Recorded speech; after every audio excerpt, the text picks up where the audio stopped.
karena pasti mendapatkan jatah di siang malam dan mendapatkan bonus. Ya, bonusnya adalah ketika malam hari biasanya penumpang bis tidak begitu ramai, sehingga aku bisa bebas memilih kursi duduk. Waktu sudah menunjukkan jam 5:45 sore itu. Azan maghrib pun sudah berkumandang. Namun, bis yang mau aku tumpangi belum juga datang. Telat katanya.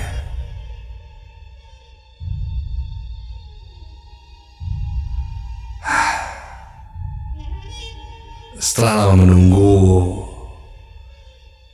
bis itu pun akhirnya datang.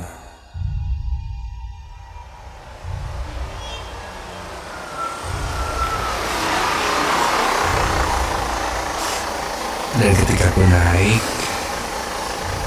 benar saja penumpangnya tidak begitu ramai atau banyak. Terlihat memang sudah ada beberapa kursi yang terisi.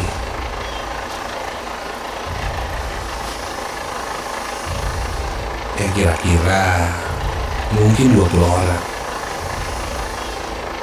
Dan nampak ramai, ada yang ngobrol, ada yang memainkan handphonenya, membuat suasana malam itu tidak begitu sepi. Agar cepat berangkat, aku pun mengambil tempat duduk di bagian paling depan di dekat proyektor bis. Hingga tak lama, bis pun berangkat jam 8 malam.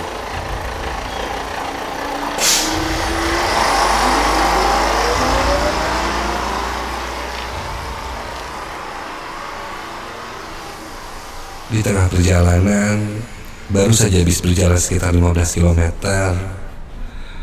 ada yang memberi info kalau jalur yang bisku lalui itu macet di daerah Raja Pola.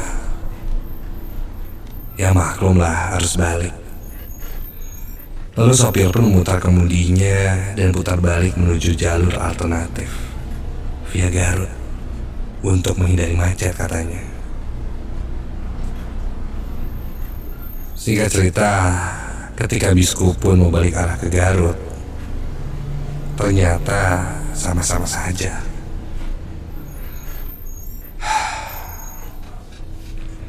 Di jalur itu pun macet.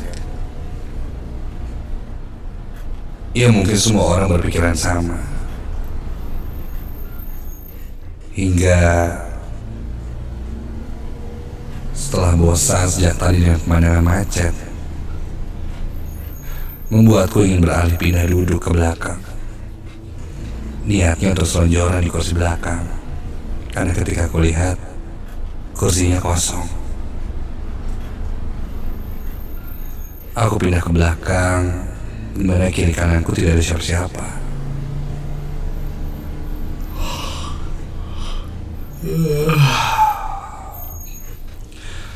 Aku mulai pejamkan mataku, dan akhirnya aku pun terlelap.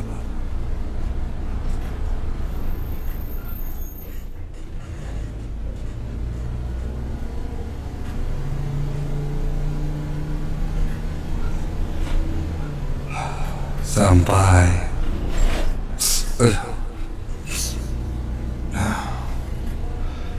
goncangan jalan membuatku terbangun. Kulihat jam di tanganku sudah menunjukkan jam 10 malam. Aku bangkit dan coba melihat di sekitarku. Entah di mana pastinya. Yang jelas di sekitarku itu hanya hutan, dan jalanan memang sudah tidak macet. Lebih cenderung sepi malah. Kulihat ke depan, para penumpang saat itu juga sepertinya sudah tertidur, karena semuanya hening. Hanya deru mesin mobil saja yang kudengar. Aku pun menutup kembali mataku, karena memang terasa masih mengantuk.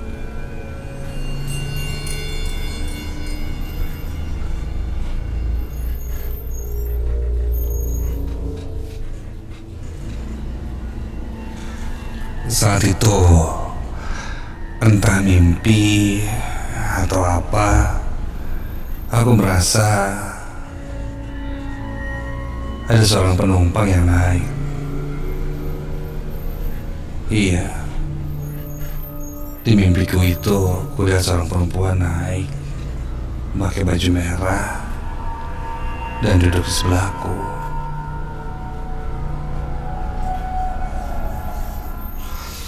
Seketika itu pun aku terbangun. Dan aku sedikit kaget ketika memang di sebelahku sudah ada seorang perempuan yang duduk tepat di sebelah kiriku. Dia menggunakan baju merah dan celana jeans biru. Sepertinya memang yang kulihat itu bukan mimpi.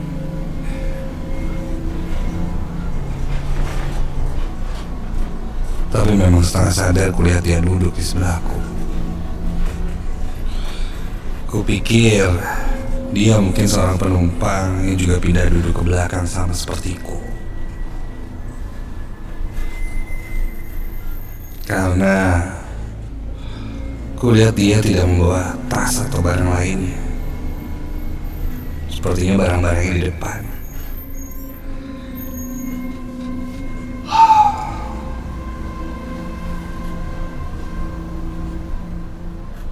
Perempuan itu terlihat melihat terus ke arah jendela luar. Penampilan perempuan itu masih muda.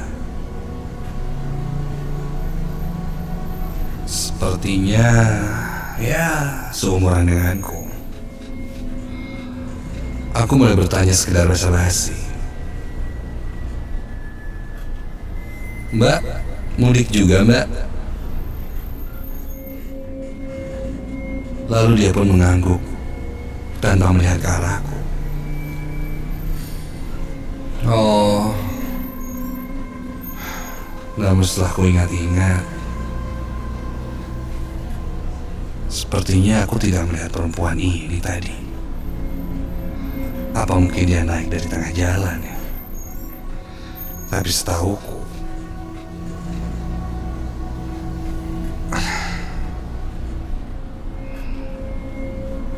jalur ini tidak memperbolehkan ada penumpang yang naik di jalan. Penasaran, aku tanya lagi perempuan itu. Mbak naik dari mana? Mbak. Namun kali ini dia tidak merespon pertanyaanku. Mungkin aku membuatnya risih. Sudahlah. Aku pun lanjut tertidur.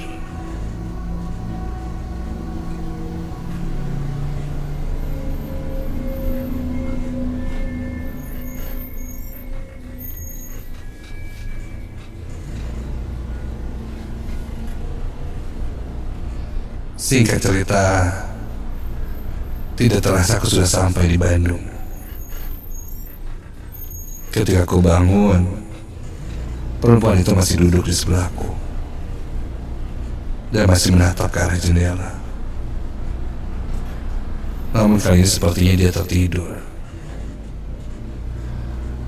karena kepalanya kini sudah agak bersandar ke jendela itu.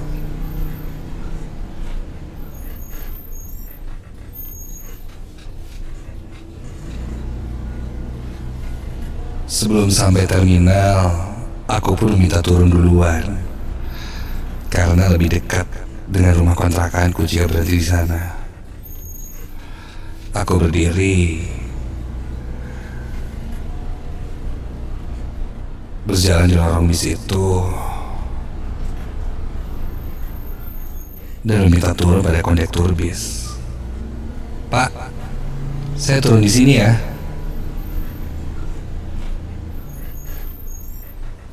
Tak lama bis pun berhenti.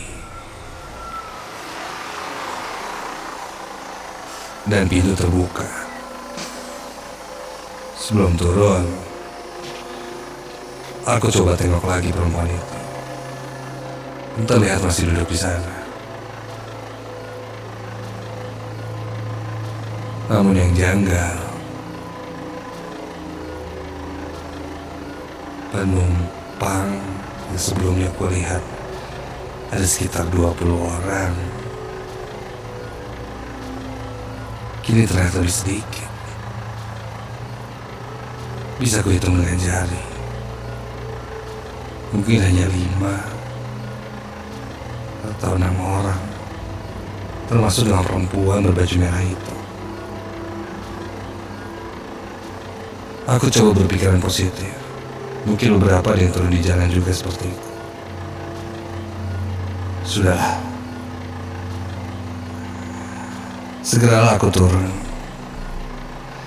Jalanan tempatku turun itu cukup gelap dan sepi. Karena aku lihat memang sudah hampir menjelang subuh.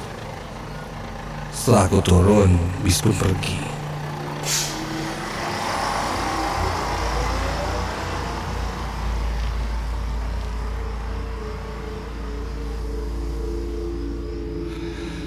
Aku balikan badanku berjalan menuju arah rumah kontrakanku.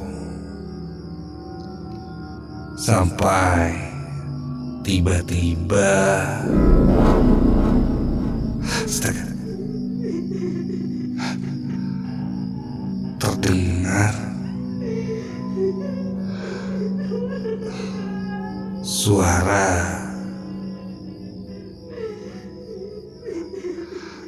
isak tangis sang perempuan.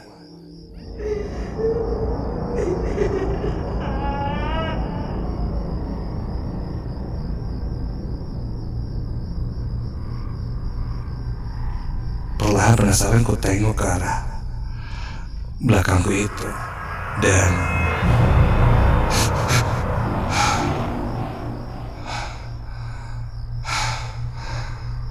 tuh bikin kaget aja nih, Mbak.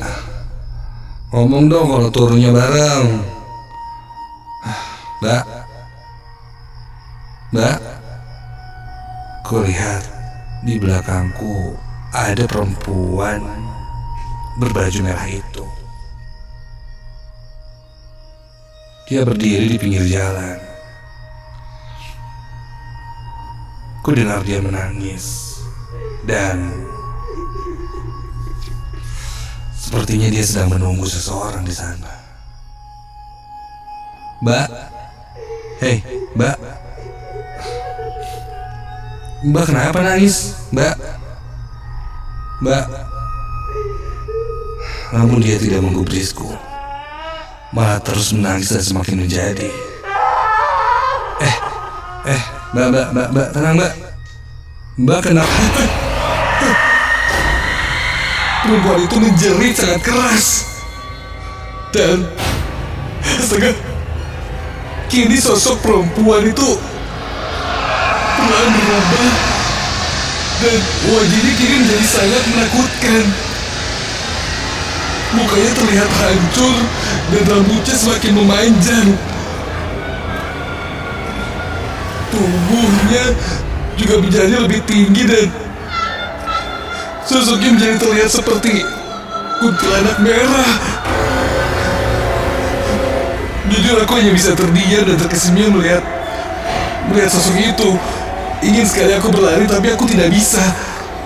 Hingga kulihat sosok itu kini kukunya semakin memanjang dan dia mendekat ke arahku. Bau amis semerbak menyeruak, dan sosok perempuan itu memelukku. Kuku-kuku panjangnya kini terasa di tubuhku. Sambil terus menangis, sosok itu mendekapku semakin kencang hingga aku kesulitan bernafas.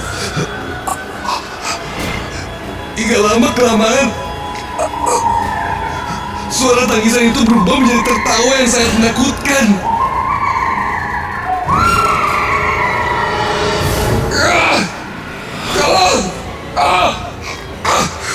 Aku meronta sekuat tenaga dan akhirnya bisa terlepas dari pelukan sosok itu.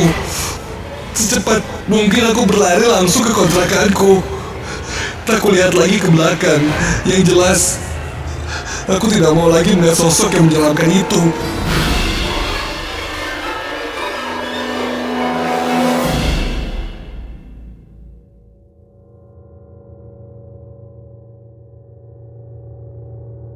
Keesokan harinya, aku coba ceritakan pengalamanku itu pada teman sekontrakanku. Dan mereka mengatakan, mungkin jalur yang kulewati itu angker. Dan kalau bertemu orang yang agak aneh, selama perjalanan, jangan ditanya. Bisa jadi sosok itu mengikuti kita gara-gara kita yang membuka kesempatan untuk mereka ikut dengan kita.